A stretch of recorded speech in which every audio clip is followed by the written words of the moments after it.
6 जनवरी 2025 वाले दिन सुबह को 11:15 पे डेविड मोरो नामी शख्स अपने अपार्टमेंट की बैल्कनी में बैठा पैसिफिक ओशन के नज़ारों का लुत्फ ले रहा था।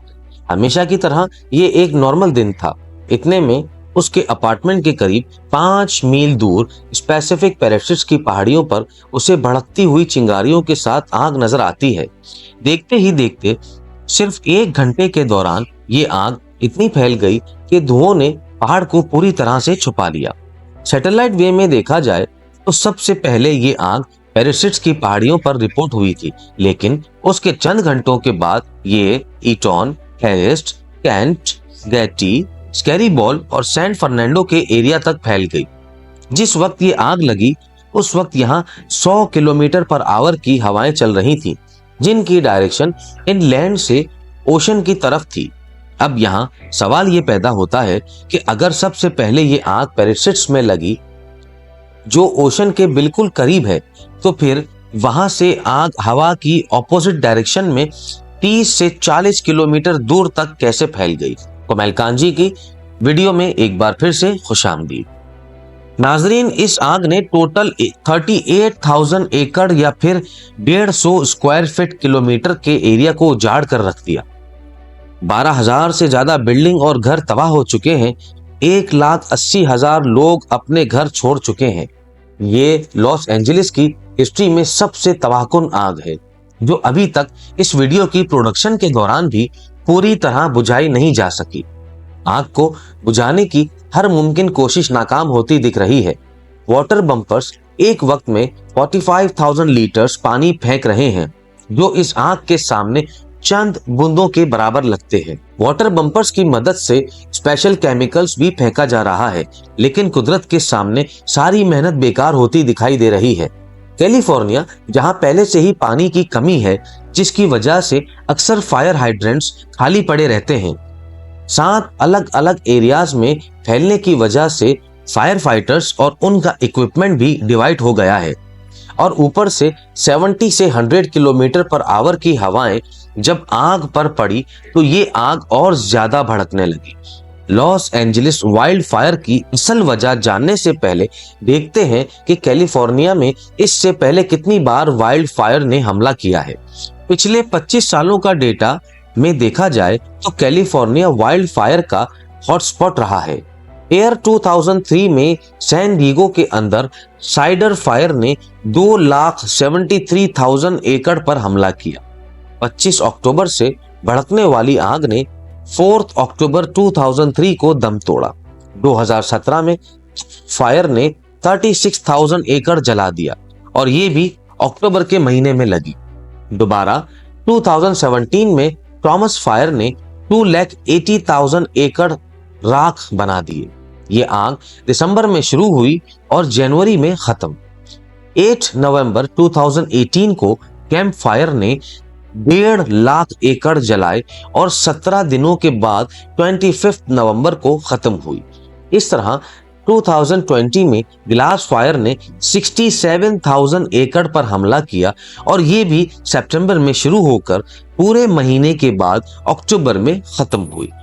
अगर इन तमाम वाइल्ड फायर्स की डेट पर गौर किया जाए तो इनमें एक चीज बहुत कॉमन है, विंटर्स। यानी ये वाइल्ड फायर सर्दियों के महीने में ही लगी हैं और अभी लॉस एंजलिस वाइल्ड फायर भी पीक विंटर्स में लगी है। तो आखिर क्या वजह है कि कैलिफोर्निया की हिस्ट्री में ज्यादातर वाइल्ड फायर्स सिर्फ विंटर्स में ही लगी हैं?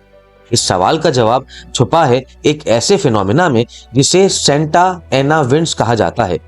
जी हाँ, सेंटा एना विंड्स गर्म और सूखी हवाएं हैं जो सॉर्थर्न कैलिफोर्निया और बाहा कैलिफोर्निया में स्पेशली ऑटम और विंटर्स के दौरान चलती हैं। गूगल अर्थ पर देखा जाए तो कैलिफोर्निया के ईस्ट में दूर तक सिर्फ डेजर्ट है, जिसको मोजावी डेजर्ट या फिर ग्रेट बेसिन भी कहते हैं। सूरज की तपिश डेजर्ट को गर्म करती है, जिसकी वजह से यहाँ की हवा का प्रेशर बढ़ने लगता है। दूसरी तरफ ओशन की बात की जाए तो यहाँ की हवा ठंडी होती है और प्रेशर कम। हमने 6 स्टैंडर्ड में पढ़ा था कि हवा हाई प्रेशर से लो प्रेशर की तरफ ट्रेवल करती है। जितना ज्यादा प्रेशर में फर्क होगा उतनी तेजी से हवा ट्रेवल करेगी और यहाँ पर भी कुछ ऐसा ही होता है। साउथ ईस्ट कैलिफोर्निया से सेंटा एना विंड्स तेजी से ओशन की तरफ बढ़ती है। ये खुश्क और गर्म हवाएं जहां से भी गुजरती हैं, वहां का मॉइस्चर सख्त करती जाती है। इसकी वजह से ये पूरा रीजन इस मौसम में खुश्क हो जाता है। झाड़ियां और दरख्त बिल्कुल सूख जाते हैं और बड़ी आसानी से आग पकड़ने के काबिल बन जाते हैं। सेंटा एना विंड्स जहां पूरे जंगलात को वाइल्ड फायर्स के फ्यूल बना देती है, वहीं अगर गलती से भी कभी आग लग जाए तो तेज हवाएं इस आग को और ज्यादा भड़काती हैं। जलते हुए कोयले तेजी से फैलते जाते हैं और पलक झपकते ही वाइल्ड फायर कंट्रोल से बाहर हो जाती है। अब होना तो ये चाहिए कि जिस डायरेक्शन में हवा जा रही है, वाइल्ड फायर को भी उसी डायरेक्शन में फैलना चाहिए, बट लॉस एंजलिस के केस में इसका बिल्कुल उलट देखा गया। सबसे पहले आग पैलिसेड्स के पास देखी गई, जो ओशन के करीब है, और बाद में ये इनलैंड्स एरिया में फैलती गई। ऐसा क्यों है? इसकी असल वजह समझने के लिए हमें एक इंटरेस्टिंग फिनोमिना को समझना पड़ेगा, जिसे माउंटेन वेव रोटर कहते हैं। पहाड़ की वो साइड जिस पर डायरेक्टली हवा आकर टकराती है, उसे विंडवार्ड साइड कहते हैं, और पहाड़ की दूसरी साइड जहां हवा को जाना है, उसे लीवार्ड साइड कहते हैं। यूं है कि जब विंडवार्ड साइड हवा को रोकती है, तो उसी दौरान लीवार्ड साइड पर एक वॉर्टेक्स इफेक्ट पैदा होता है, और इस वॉर्टेक्स में हवा गोल गोल घूमती रहती है। यानी पहाड़ के ऊपर हवा की डायरेक्शन एक तरफ होती है और पहाड़ के नीचे हवा की डायरेक्शन दूसरी तरफ चलती है। लॉस एंजलिस के केस में भी इस फिनोमेना का बहुत बड़ा रोल है। पैलिसेड्स जहां सबसे पहले आग रिकॉर्ड हुई, ये लीवार्ड साइड है, और यहाँ माउंटेन वेव रूटर की वजह से पहाड़ की चोटी से नीचे नीचे हवा ऑपोजिट डायरेक्शन में जनरेट हुई, जो आग को इनलैंड्स एरिया में फैलने की सबसे बड़ी वजह बनी। एक बार जब वाइल्ड फायर बहुत ज्यादा भड़क जाती है, तो फिर ये काफी सारे अजीब फिनोमेना को जन्म देती है। कुछ ऐसे फिनोमेना जिनको प्रिडिक्ट करना भी बहुत मुश्किल होता है। इनमें से एक है फायर टोर्नाडो। ये एक रेयर और डेंजरस फिनोमेना है जो इंटेंस वाइल्ड फायर के दौरान बनता है। ये होता टर्नेडो की तरह है, बट इसके अंदर सिर्फ आग और गर्माइश होती है। वाइल्ड फायर से जो नाकाबिले यकीन गर्माइश पैदा होती है, वो आसपास की हवा को फौरन गर्म करके ऊपर की तरफ खींचती है। गर्मी की वजह से गर्म हवा बहुत तेजी से ऊपर की तरफ उठती है और नीचे से ठंडी हवा उस जगह को भरने के लिए आती है। ये अप ड्राफ्ट एक रोटेशनल मोशन क्रिएट करता है, जो आसपास की सूखी झाड़ियों को फायर टर्नेडो में खींचकर वॉर्टेक्स को और भी ज्यादा दहशतनाक बना देता है। अब ये फायर टोर्नेडो इलाके में चलने वाली हवा पर हावी होकर अपने अंदर खुद की हवा पैदा करने लगती है, जिसकी डायरेक्शन का अंदाजा लगाना भी बहुत मुश्किल है। लेकिन ज्यादातर चांसेस होते हैं कि ये पहाड़ के साथ साथ ऊपर की तरफ वाइल्ड फायर को बढ़ाएगी।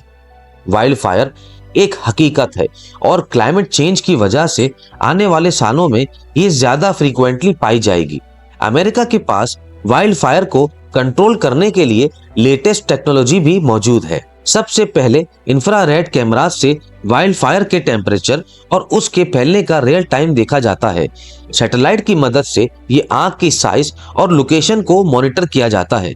आजकल तो आर्टिफिशियल इंटेलिजेंस की मदद से आग के फैलने की डायरेक्शन को प्रेडिक्ट भी किया जाता है और फिर ये सारी इंफॉर्मेशन फायर फाइटर्स तक पहुंचाई जाती है।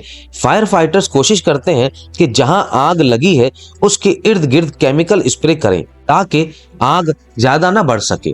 बट लॉस एंजलिस में फायर फाइटर्स पहले एक एरिया की आग को कंट्रोल करते तो हवा के जरिए आग दूसरी जगह तक फैल जाती थी।